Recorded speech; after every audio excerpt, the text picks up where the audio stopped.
Hello everybody, welcome back to the channel, and I'm here to talk to you about a Leeds United based sponsor on the channel, teamwallart.com. The link is in the description. Worldwide shipping, and it's unbelievable, guys. As I've told you before, this is the sort of stuff that you can get from these guys. My favourites on the end here, accused of everything, guilty of nothing since 1919.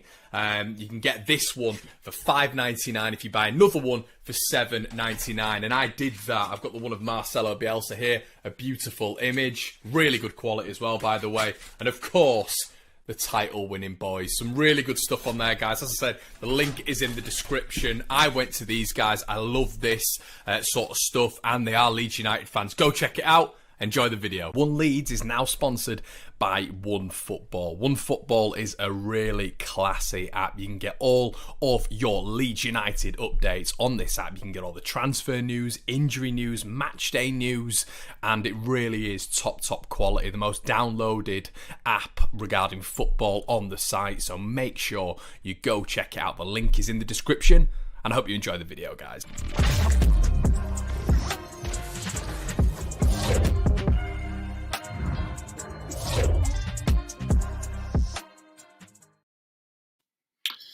Hello everybody, hope you're doing fantastically well. Connor and Brownie here, and we're coming with a little bit of a different episode today. We're coming and we're going to be discussing what we think should be happening in the summer. What will be happening in the summer, we don't know. Only eyes and ears at Leeds United do know, but we're going to give our 2 cents. It's a nice discussion point. Leeds United off the back of a 1-0 defeat to Aston Villa. And yeah, we're just here to chew the fat on what is going to be a very, very important summer for Leeds United. Brownie, how are you doing, mate? Yeah, a bit better than the other day. Cheered up a little bit until I saw Mike Dean was referee for the West Ham game. That was all right. How are you, mate? I think we should have a little bit of a disclaimer about that. Me and Brownie were talking about it this morning. We may have come off as slightly bitter in that Villa review, and for that I can apologise. I know I did. I was very I was listening to it this morning, and I was talking consistently about the referee, so apologies guys if that was how it came across. Yeah, it's in the moment you do sometimes. Yeah, you just go off. We touched on it, didn't we? It was just very frustrating as a whole, wasn't it, the game? But yeah, got to look forward now, haven't we? Got to crack on and look forward. That's it, mate. That's it. Okay, so I mean, this video is going to be about 5 things. 5 things we can look at really in the summer. We're going to talk about out of contract players. We're going to talk about players that me and Brownie think we should sign. Obviously, we know from Andrea Radrizzani, we know from Kinnear, we know from especially Phil Hay that Leeds will be targeting a minimum of 5 players this summer, which is massive. And these 5 players, just off the bat, Brownie, they've got to be real quality additions to this side, haven't they? Yeah, I mean, it's that whole progression thing, isn't it? Like we say with Leeds United, I'm guilty of it as well. We want to run before we can walk, but there is a plan. You can see there's a plan from Radrizzani, and you can just see that it's going one direction. So the signings, they're not just going to be there to make the numbers up. They're not going to be just signings for the sake of it. They're going to be real quality. I think if you look at the last summer, we brought in Rodrigo, Rafinha, Koch, Llorente. We tried to pull off DePaul.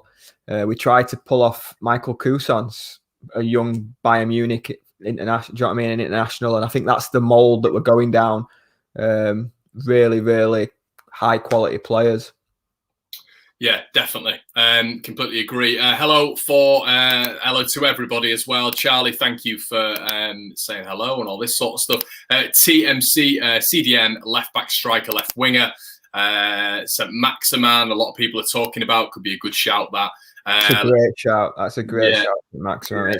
It's I mean, again, it's that touching on that Leicester mould that Radrizzani's touched on. I know you're going to mention what he said, but he's looking at that, bringing in players to sell them for much more money, and players like that.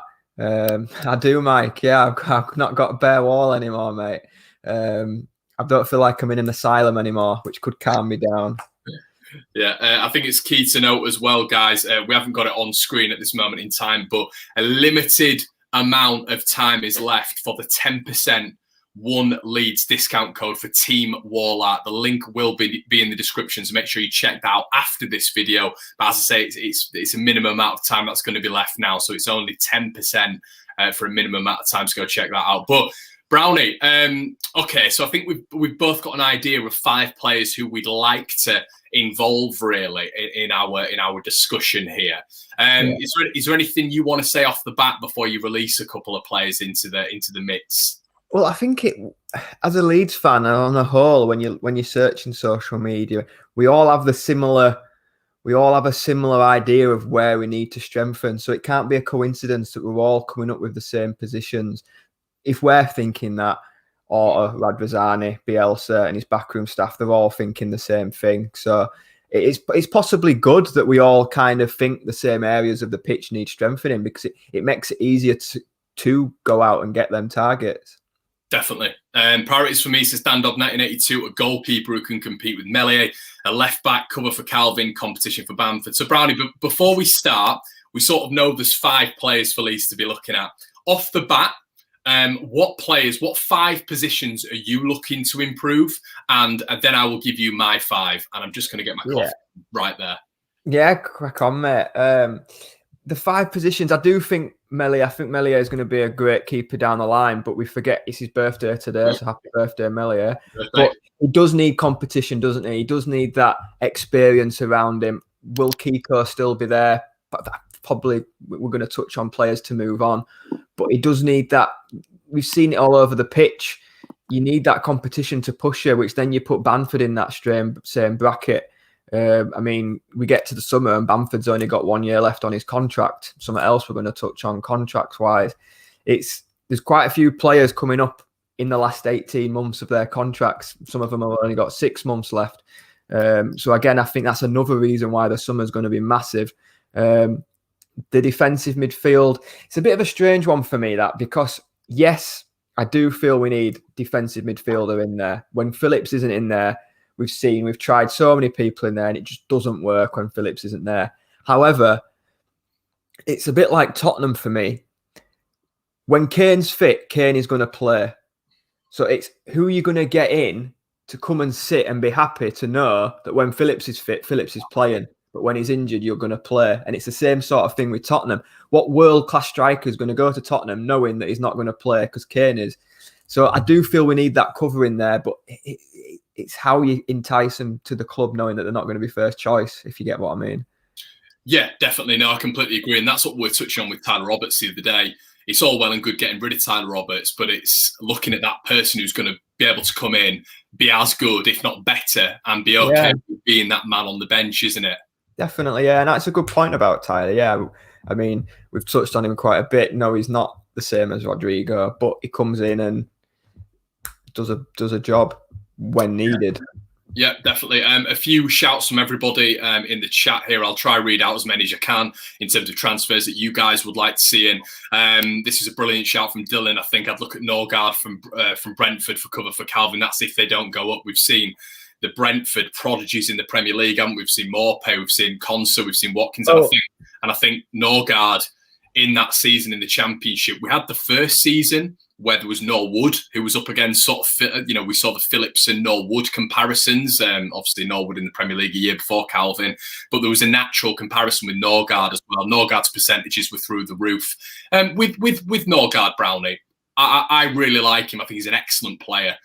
Some would argue as good as Calvin Phillips. Some would argue that. Someone like him, is he going to want to progress his career and be a number 2 at Leeds if Brentford sort of didn't get promoted? I think anybody in the Championship, you've seen it from when we've been in the Championship, when the likes of Taylor, Cook, do you know what I mean? They have left to go play in the Premier League. Chris Wood did it. Bailey Peacock-Farrell, he left to go. Just to be in the Premier League, I don't think it matters where you are in the pecking order. If you are at a Championship club, I think a Premier League comes calling, you go into the Premier League. No ifs, buts or maybes. But just touching on Brentford, obviously we've seen Ollie Watkins leave Brentford, who was another one, go to Villa and do it. Bamford's come up to the Premier League from Leeds. He's hit the ground running and done it. Ivan Toney at Brentford is another one who's absolutely banging the goals in. And it's easy to say if they don't go up, they're in a great position. They fell away last year. Do you know what I mean? They're in a great position to go up. Ben Rama, another one who's left Brentford, coming to the Premier League. You can find real quality in the Championship. And you can entice them just by Premier League football. Yeah, definitely. And I think the good thing with Brentford as a particular example is, like you just said, Brownie, there's proven players there. There's proven players who have worked at that level at Brentford. They've been able to, the training, whatever the systems of play. Thomas Frank's a manager. You've got to give enormous credit to him. Brentford as a club, picking players from Brentford has always been really a success story. I do heart to Morpé, I do heart to Watkins, and Ezri Konsa as sort of the staple three. Yeah, and Matty Cash, Forest, gone to Villa, unbelievable season. Matty Cash, there's real quality in the Championship, and I think it's a big market to have. And I don't want to bring politics into it because I can't stand talking about politics, but Brexit is going to play a part in the transfer window. It is. It's just facts. It is going to play a part in it. I think Radrizzani's touched on the European market and getting players over to play. So you might have to dip into the Championship for quality players.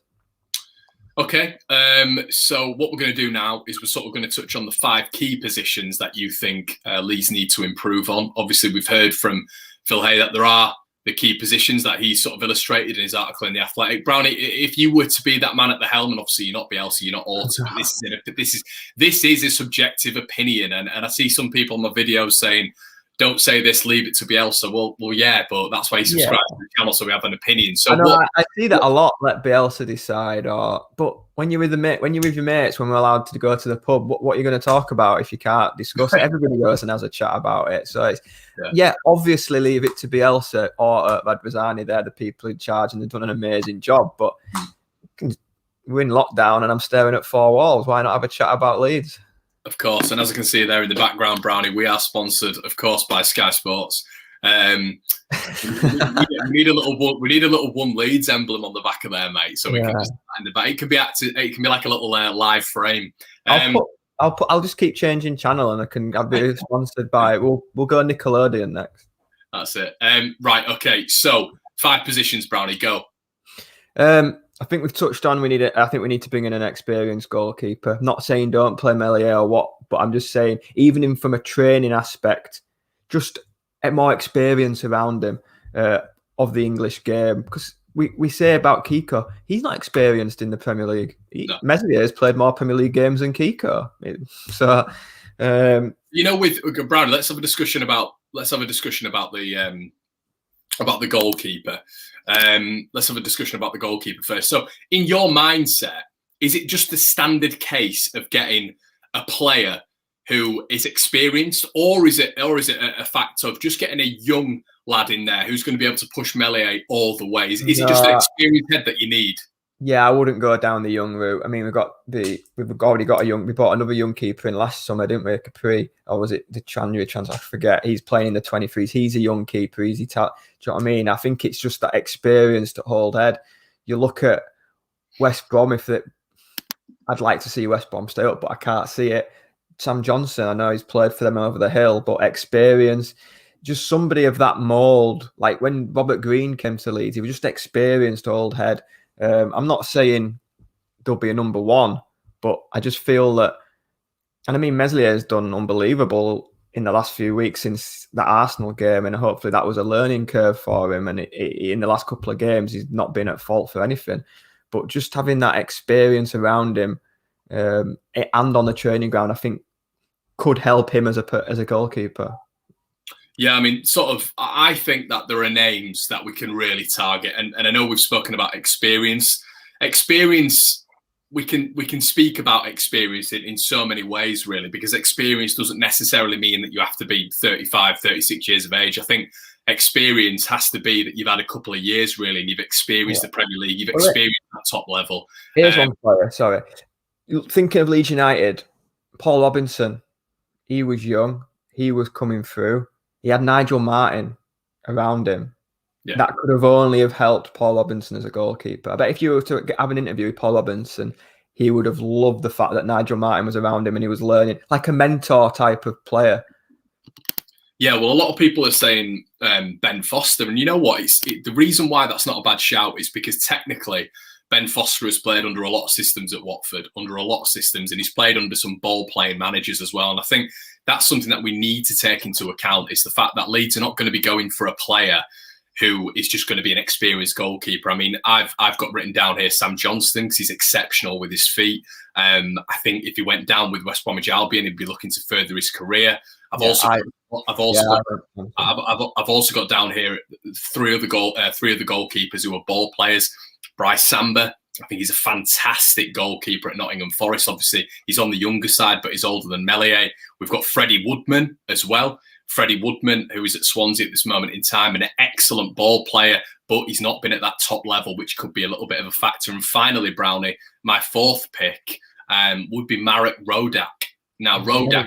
Who I've gone with. I've got one you haven't said here, so that's good. Yeah, I've got Marek Rodak. The reason being, obviously, he's played under Jukanovic at Fulham as well. He was Jukanovic's his main man, and he was a ball-playing goalkeeper as well. And I think he'd really suit his experience. He's 27 years of age, which is experience. You've got a massive experience if you're that age as a goalkeeper.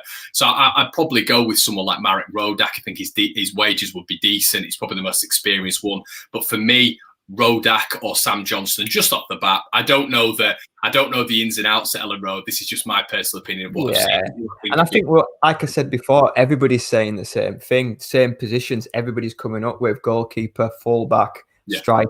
We're all thinking attacking midfielder. We're all in the same ballpark, which is good because it's clear that that's what we need. We've not got so many different opinions. Two for me, obviously, I thought of Sam Johnstone as well. I also like Carl Darlow at Newcastle. As a ball player. I just think Newcastle would be in such a worse position if it wasn't for him. I mean, today Almiron and Maximum are injured. They've got no Callum Wilson. I think they're in a real mess. They're going to be really dragged into it, I think. And if they go down, I don't think he'd cost that much.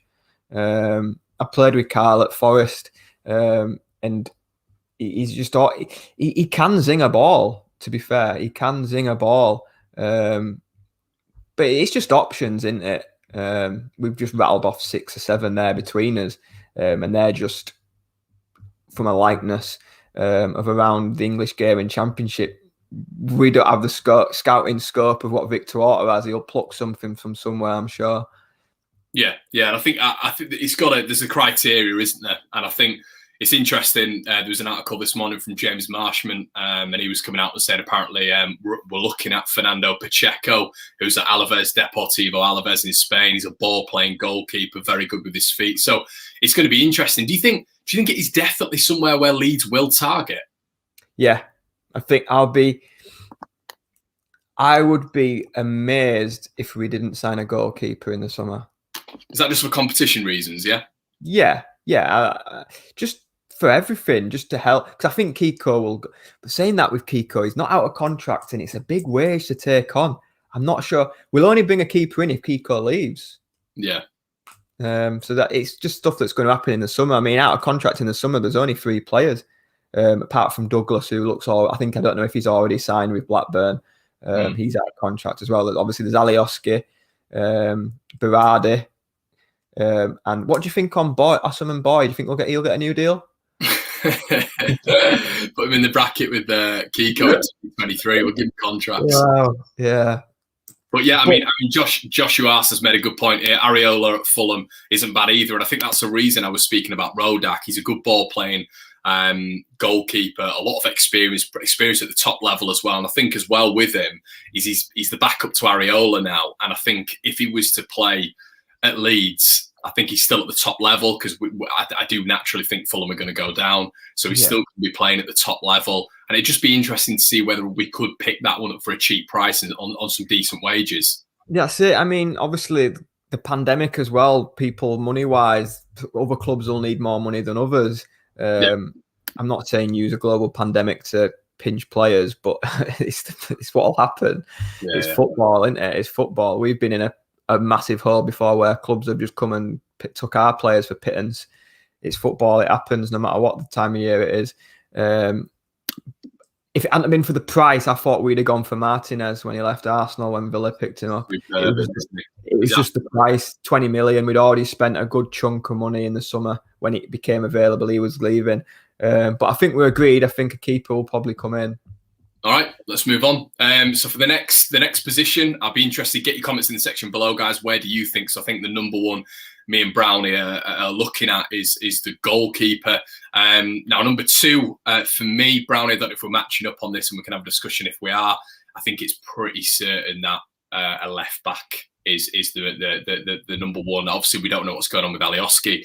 Is he going to be offered a new contract? Is he not? Obviously, we heard Galatasaray were interested in him as well. Now, obviously, I mean, I've got a couple of players written down here, but the one that sticks out is Romain Perraud. Now, he's someone who Phil Hay was talking about earlier on. Perraud, apparently, an excellent fullback at Stade Brest. He likes to get forward, very attacking, very good defensively as well. He sort of fits that mould. From what I've seen of him, he looks very, very similar to Digne at Everton, which is quite interesting. And once again, we don't know that much about him, but he could be, and we've seen with Leeds' recruitment that it could be a diamond in the rough, couldn't it? Well, that's it. There can't be smoke without fire, so to speak. I mean, for Phil Hay to mention him, he's got to be on the radar. And like you say, with the scouting network, they'll pull somebody out of the bag. I think for me, left back, for Alioski, I don't think he's done that much wrong.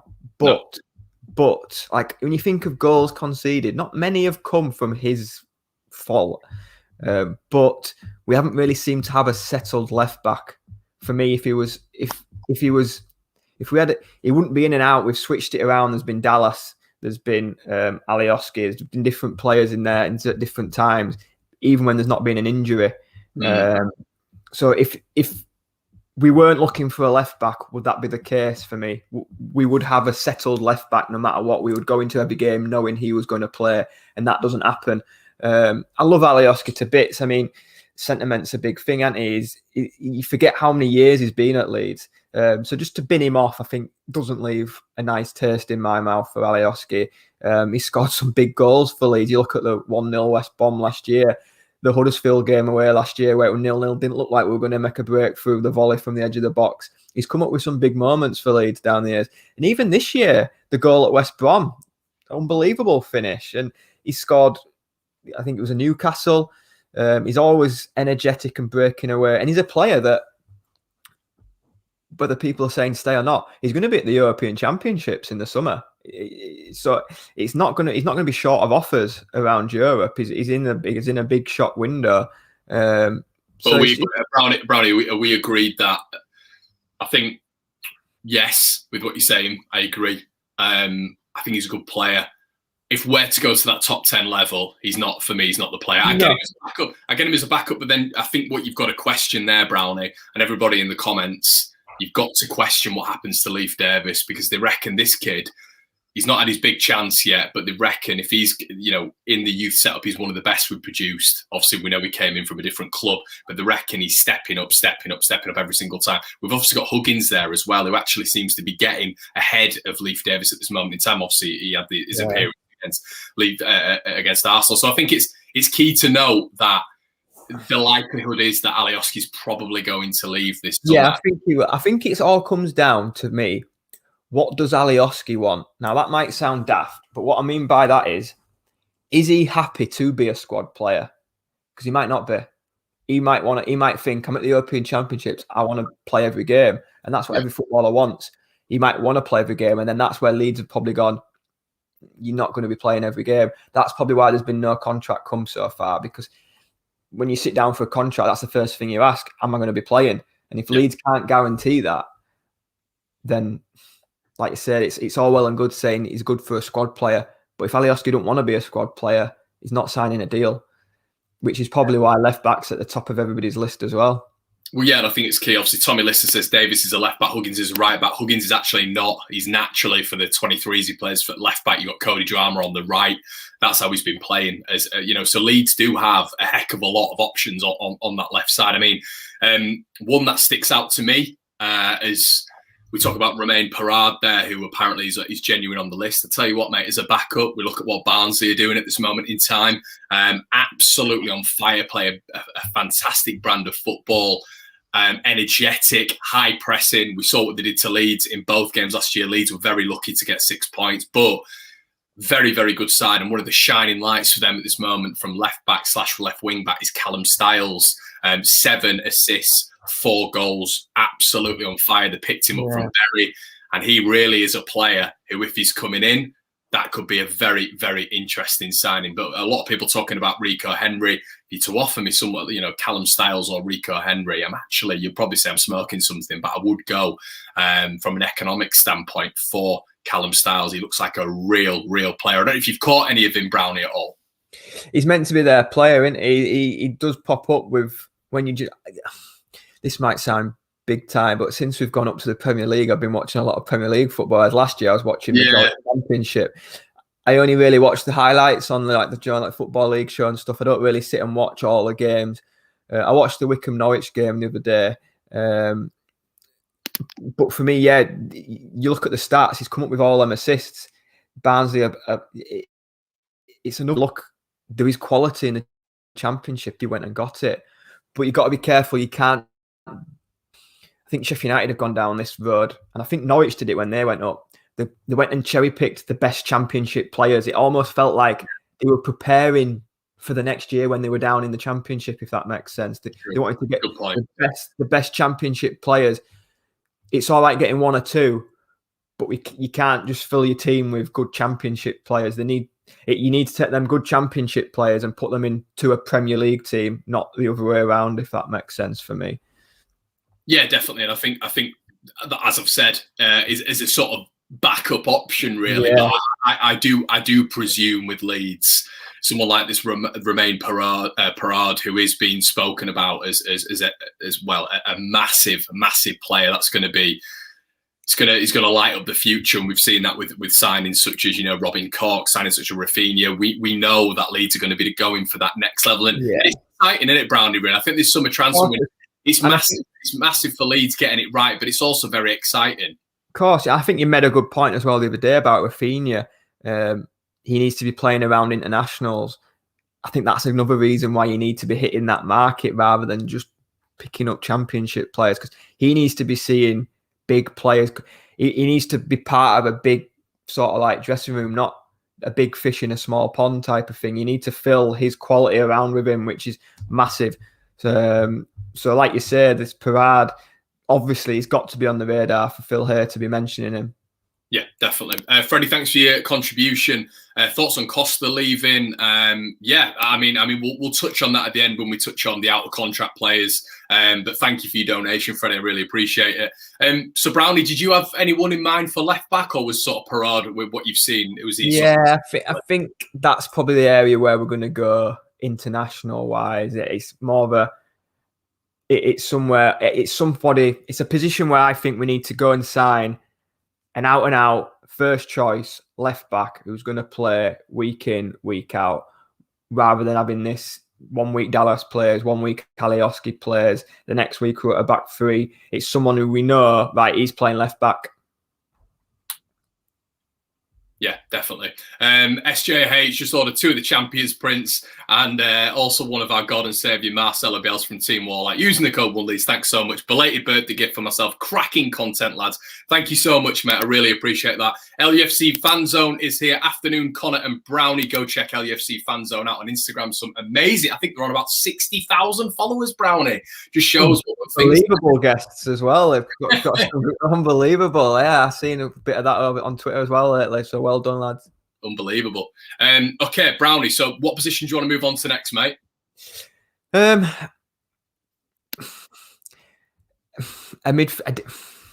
midfielder. Okay, now I've shied away from saying defensive because I'd like. It's going to be hard to bring in an unbelievable defensive midfielder knowing Phillips is at the club. So do we need a box-to-box midfielder that can do a little bit of both? Like Allen at Everton, he sits but he gets up and down. Like Clicks we've seen over the years gets up and down. Just another body in midfield that's quality. Might not have to be a defensive midfielder, but just someone in that defensive mould who can get on the ball, control a game, make us tick. Might play with Phillips. I think it's going to be very hard to go and get, right, we're going to go and sign a number 4, but you're only playing when Phillips is injured. Well, all right then. If we're not going to get if okay, I take that point. If that's not the case, then do you not just bring two midfielders in general who are versatile and can play across the midfield? I'll be honest, Brownie. I know That's what a you're saying. great word. I know. I You've know. got the degree. I haven't. That's a great word. I know what you're saying about. I know what you're saying about just bringing in the one, and I think that's what we'll do. But I also think that Leeds need two midfielders. We always see when we get players that come in at Leeds United, there's a natural injury course. It's what we get at Leeds United, and I think you have to, especially next year, with what we're going to be going for, with the level that we're going to be trying to get at. I think two midfielders has to be a priority. Now I'm going to throw two names at you, Brownie. Do I think we'll get these two done? If I'm honest with you, no. If we did get these two done, wow. That's all I'm saying. So number one, I would split it up and let me fly here, Brownie. I'm going to fly. So central defensive midfielder /6 to help out to replace. Forshaw's. I don't think we're ever going to see him in a Leeds shirt again. He's not played for 17 months, and we've already spoken about Usman Boy. I think he's too good for us, to be honest. So we're not going to see him either. I'm going to throw one at you, Sander Berg. Now, Sander Berg. Every single time I watch this kid, is absolutely fantastic. We talk about Rafinha being a find. This kid for Sheffield United it could be the best find in their history. A wonderful player, physical, athletic, massive, about 6'2", 6'3". And the most important thing, Brownie, he's a very, very good ball carrier, very good under pressure, press resistant. For me, if we can get someone like that or him in general, Sheffield United are going to go down. Could we get him for a decent price plus add-ons? I don't know, but what do you think to someone like Sander Berg? I think he'll be in the Premier League next year. I can't see him playing Championship football next year, Sander Berg. Do you think he's too good? Do you think he's too good for us in terms of? Do you think he'll make it to an Arsenal or maybe a Man United or something? I can't see that. I can't. Too good. I don't ever want to say too good for Leeds. Nobody's ever too good for Leeds. But I know what you're saying. Will one of the upper clubs looking at Europe go and look and pick him up? I'm not sure, but I do think he'll be playing Premier League football next year. I think you're right. He's been one hell of a find for them, but they didn't get him cheap. They spent a lot of money on him. So 40, I think it was. Yeah. So would they allow him to leave for a cheaper price? Would they have a choice? Well, that's it. That's where you can hold clubs to ransom when they get relegated. It's the risk to take, isn't it, when they get promoted to sign them. You never know what clauses are in people's contracts. I'll throw back at you, Brownie. I think as well that'd be something that you get in Rafinha's contract. But go on, what were you saying? Yeah, when I'll throw back at you, and it's somebody he's been out on loan. I think the team he's at have done really well since he started playing and being on. British wages could be an issue. Loftus-Cheek. Interesting. Loftus-Cheek. I don't know, but he always seems to be driving through teams, driving with the ball, and it's just something similar mold, isn't it? Similar mold to Berger. Yeah, but again, it's price, wages. It's just players that you look at and think you probably could tempt them away. Like Villa went and got Barkley on loan, and I mean, I know he's not played against us, but players that at one time Lingard's gone to West Ham. I know we shouldn't talk about players like that. He's ripping it up at West Ham since he's gone there. Yeah. They're in the Champions League spot. So there are players that have them three players that you just mentioned, they've all played for England. They've all been to World Cups and European Championships. It's finding the right players that can fit into that Leeds ethos, that mentality. And like we used to click getting on the ball and driving and running at teams. I think that's the sort of player that we need, someone who can make us tick, maybe alongside Phillips. Maybe that's something to look at to make us a bit more defensively strong when Rodrigo's back, Rafinha's back, and we can just let them boys go and do what they want. We have that stronger base. Yeah, 100%. And I think DK, good shout, Sander Berger, but can he play in front of Phillips or will he be on the bench? I tell you what, he's never going to be on the bench because he's too good to be on the bench. But I think if we're talking in a 4-1-4-1 system, I think Sander Berger is going to be challenging the likes of Click all the way. And, we look at Click's age now. Of course, we're not turning around and saying Matthias Click's done. But we were speaking about it the other day. I think he'll be 31 next year. Leeds will naturally be looking at succession plans for someone like Matthias Click. And for me, Sander Berger, Loftus-Cheek is not a bad shout, actually. Very similar, so tall, athletic, ball carrier as well. And Brownie, another one as well. And a lot of people are talking about this in the comment section. And once again, I thought you were sort of going to say this guy. He's a Fulham player as well. He's someone who I consistently mention. I do think he's going to be a lot of money. I do think his wages are going to be through the roof. But how impressive has Anguissa been at Fulham? What a player he is. Yeah, and I mean, it's weird, isn't it? All these players we're talking about are going down. Yeah, exactly. That's why we're talking about them. So the players that you can go and pinch, go and cherry pick, and I mean, there's no reason. I mean, the other player that we're going to probably lose is Hernandez. So I think you're right. 2 midfielders is going to be a necessity because you're looking at Hernandez going to be leaving. Forshaw's out of contract next summer. I don't think we're going to see him again. We're starting to get a little bit light in there, and we've seen it in recent weeks when we get hit by injuries at the same time. We are getting light in there. We've had to play Strike in there. Shackleton's had to go in there. Dallas is always floating here, there, and everywhere. So I think we're right to touch on the centre midfielder. What type of centre midfielder is the main question in it? Because you can have deep line playmakers, you can have box to box midfielders, you can have anchormen. So maybe it's a combination of them all. Maybe we get 2 different midfielders, but there's definitely players out there that we can go and get. I was surprised Buendia stayed at Norwich when they went down. I thought teams would go get him. So you never know; these clubs might be able to hang on to the players. Yeah, definitely.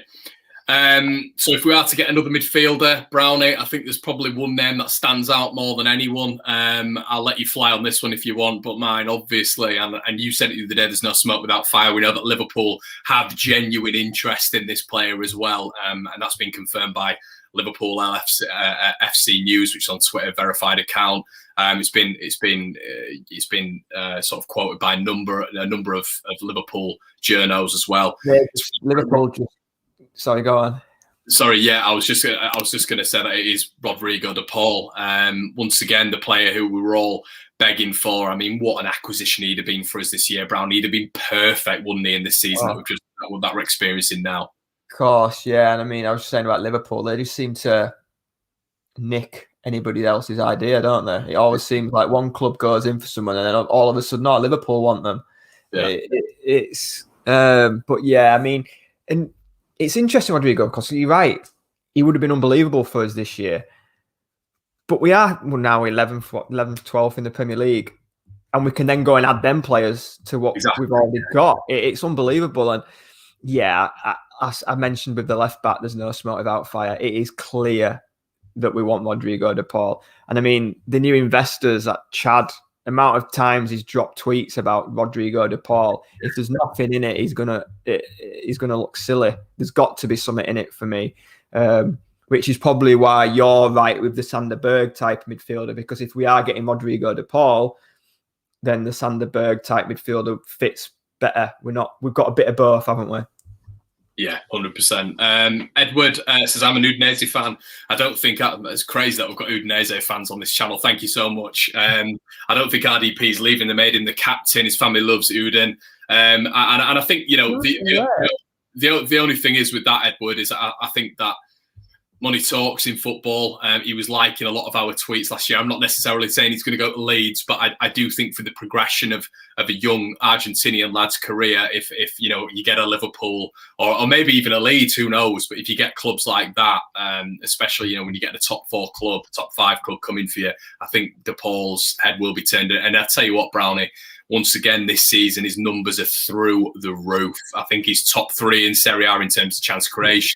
His assists are up there, his goals are up there, and when he doesn't perform, Udinese don't perform, and he looks like a super. I mean, we talk about Rafinha, but this kid looks like he's on that level as well. Yeah, of course. And Argentina, Bielsa, they got that factor to go into it. And whenever you see foreign players come into the Premier League, they all say, my dream was to play in the Premier League. it's fact that everybody wants to play in the Premier League. It's worldwide. It's like you say, it might not be Leeds, but he probably will play in the Premier League. I think Bielsa factor will help with him being Argentinian. And again, we touched on it with Rafinha, him seeing players like that come into the club. He then thinks, well, hang on a minute, there's something in this. Do you know what I mean? There's something in it.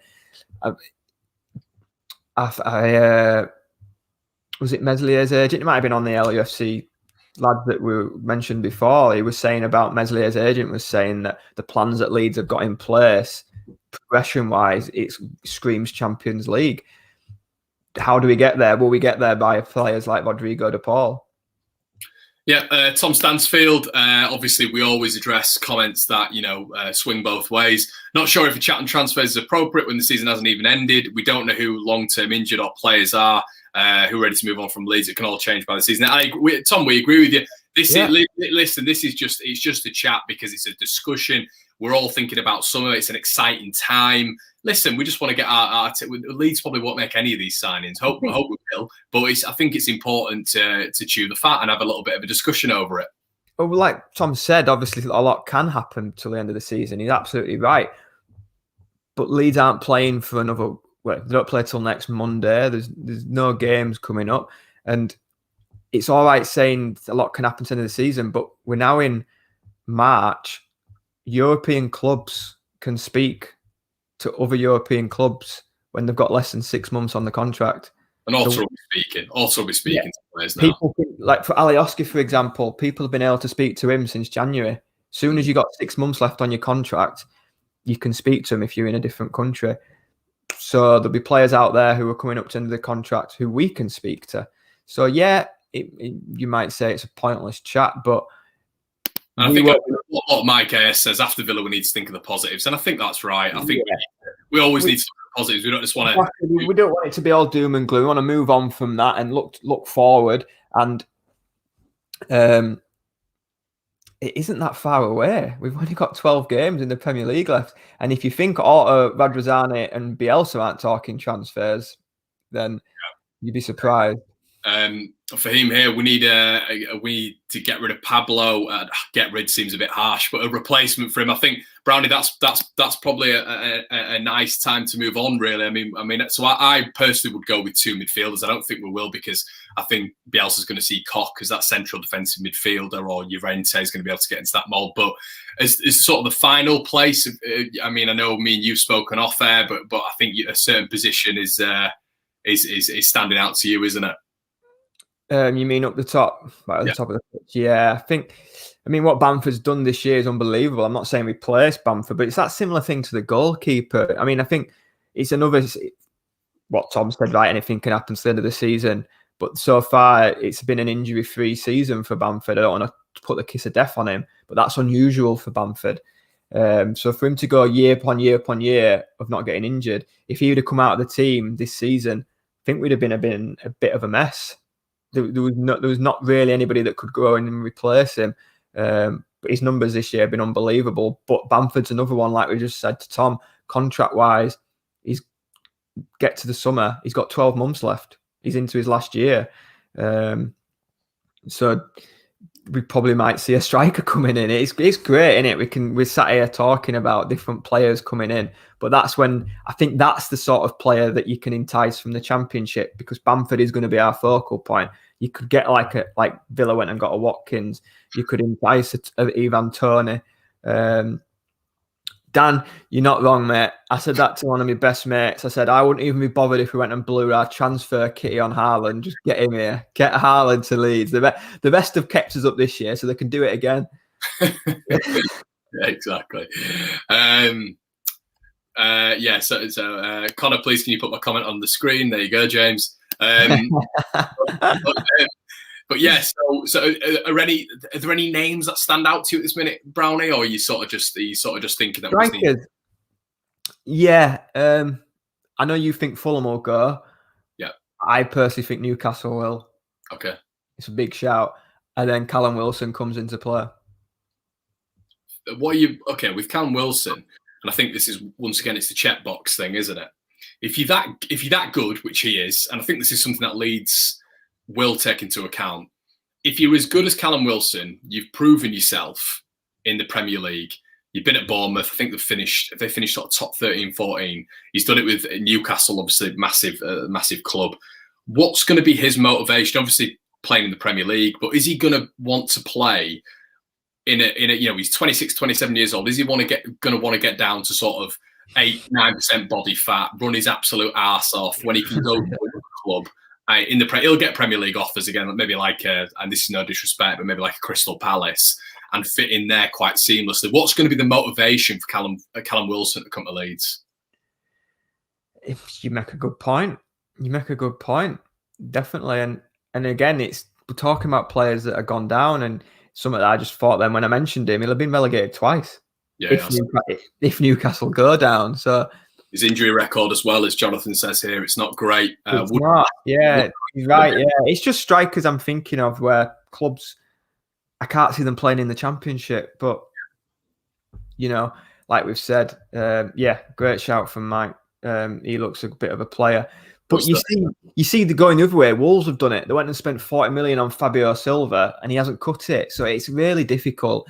But again, when it comes to Victor Orta, he seems to always pull something from nowhere that nobody has a clue about. Yeah, and I think as well, a lot of people, interestingly, are putting and what a player this guy is. What a player! It's Brentford again.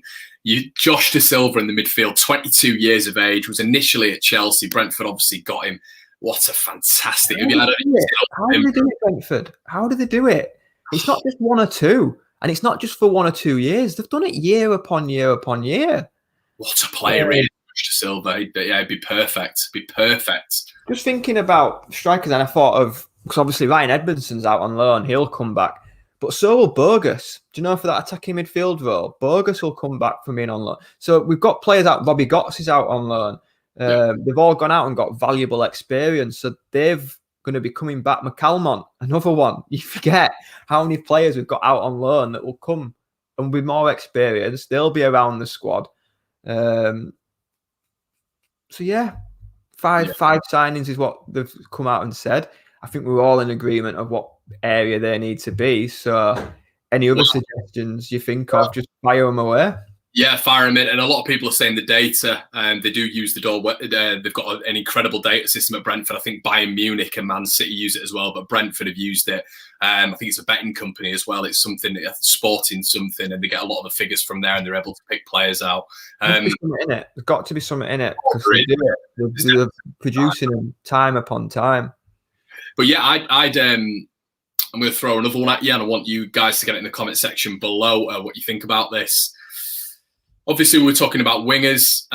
We've got a lot of wingers at the club. My question would be, are the wingers that we've got, aside from Rafinha, we look like we're going to be getting Harrison, but I sort of see Harrison as a Leeds player anyway, really. And it'd be interesting to see if this one's going to get done. We didn't see Rafa getting done, where Cuisance was in the building. Cuisance was about to, go through and sign. Obviously, failed his medical. Apparently, according to reports, we went and got a winger, so it was central to a winger, very odd. But clearly, Leeds were sort of looking at that area now. I still don't think Dan James is done.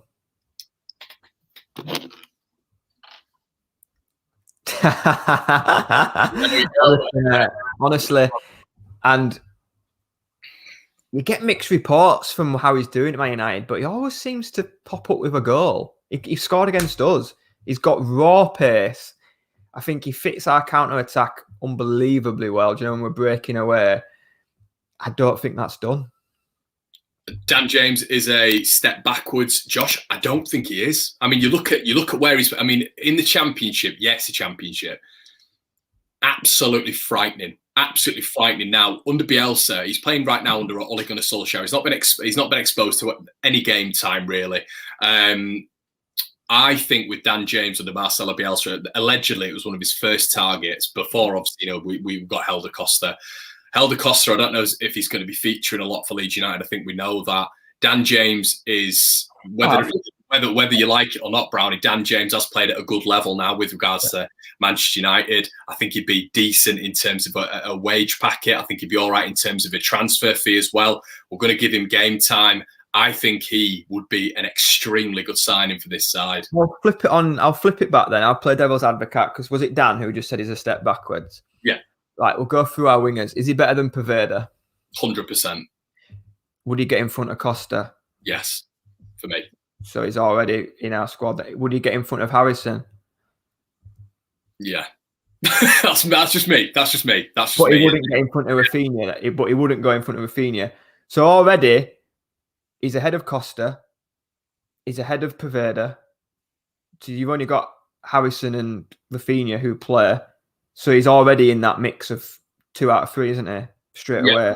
And I think a lot of people are making the good point. It is, can Dan James play on the left? Because what we've naturally seen with Leeds United is we've got so many right-footed wingers, and we've literally got one left-footed winger in Jack Harrison. And Jack Harrison's been unbelievable for Leeds. We are going to sign him. He's got some great numbers this year. I'd just be really interested to see Dan James in this side. I'd be really interested to see why he was Bielsa's number 1 target when he came to the club. And I'd be also interested to see how he would do on an alternate side to Rafinha. Because there's a lot of people talking about him, Rafinha playing on the, cutting in and playing naturally on the right-hand side. But I think Rafinha on that left-hand side, we've seen in the last couple of weeks, he can do a good job on that left-hand side. And I think it'd be really interesting to see, imagine those two as wingers. Imagine. I know. And just that's a really good point, what that comment just said about left-footed sides.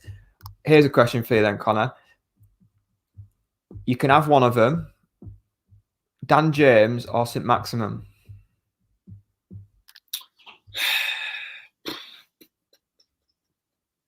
I think the thing is with Brown, it's hard, isn't it? So there you go. That's the ballpark that he's in. Is Dan James? The thing is, if Dan James does come, is he going to adapt to this Bielsa system, this Bielsa training schedule, much more than someone like an Alan St. Maximin? Probably buy into it more, yeah.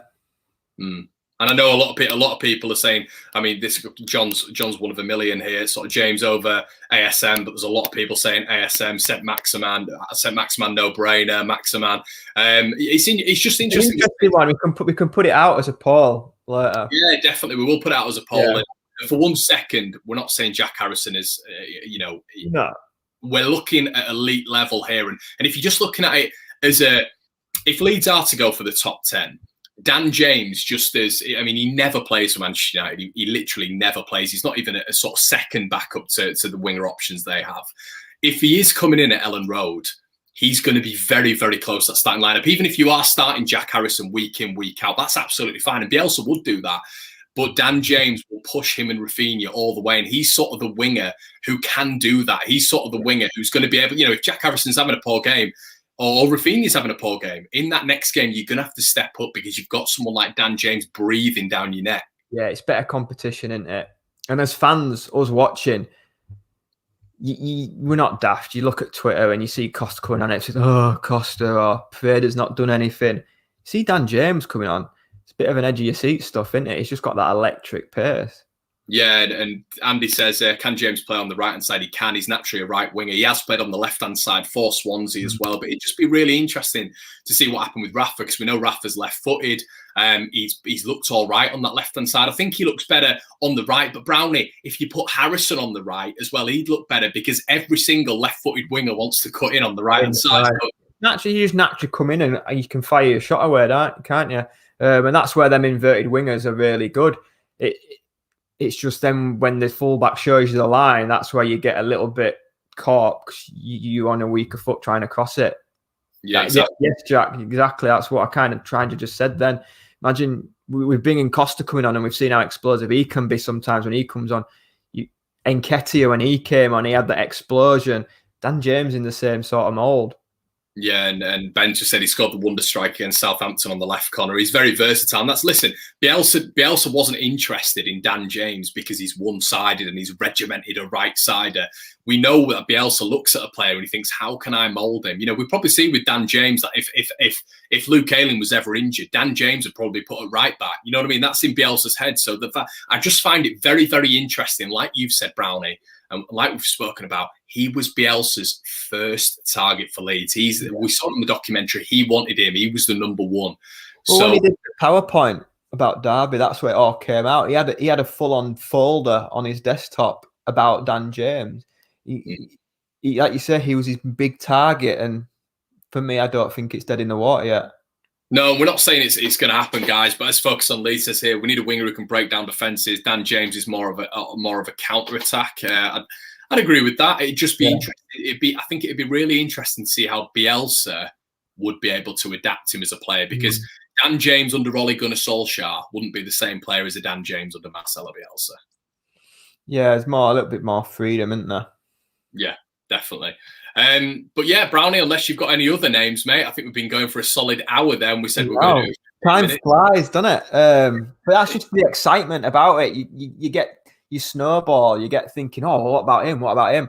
I think what Radrizzani did mention was there's good money to be had in the Portugal market, and when you look at the players coming out of Portugal at the minute, Wolves, Man City, Man United, the Portugal players coming out of there, I think they're going to be a force at the Euros.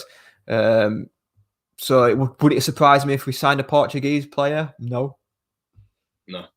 definitely not. And you know, we saw, I think Rafinha was at Sporting Lisbon, wasn't he? And then Rennes signed him from Sporting Lisbon, and you know, that players down there, they're developing. There's also a real Brazilian link there as well, in Portugal. So yeah, guys, I hope you've enjoyed it. There's 453 of you watching. I hope you as I've said, if you have just joined, please go back and you can watch the full thing. As I said, it's been an hour long. We've thrown about 10, 11 names out there.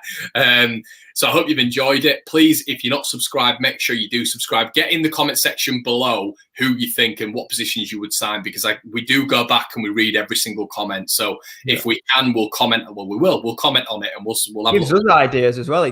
We like when comments pop up, we're like, yeah, that's a good point. That, to be fair, everybody's opinion is valid. So yeah.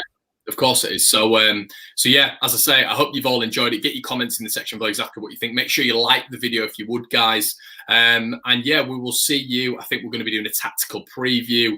And then we've got the opposition preview coming up as well. So we'll have all your West Ham content very, very soon. Guys, thank you so much. Brownie, thanks a lot for joining me. Cheers, mate. See you soon. And we'll see you in a bit. Cheers, guys.